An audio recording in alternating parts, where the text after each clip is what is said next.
Matagal ko rin hinintay itong panahon na to, Bettina. Ngayon, akin ka na.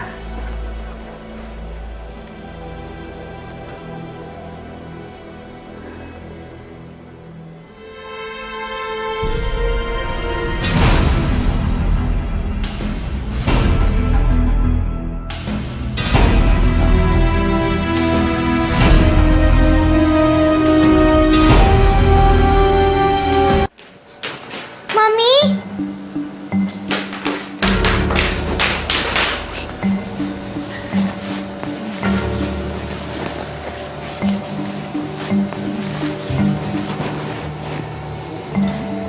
Faye, anong ginagawa mo dito? Wala po kasi sila ate at kuya, kaya wala po akong katabi. Pwes wala akong pakialam. Umalis ka dito! Gusto ko po katabi mami ko. Wala akong pakialam, sabi. Umalis ka dito, Faye! Umalis ka!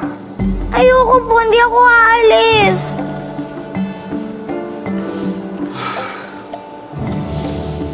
Ikaw ang susunod ko. Po?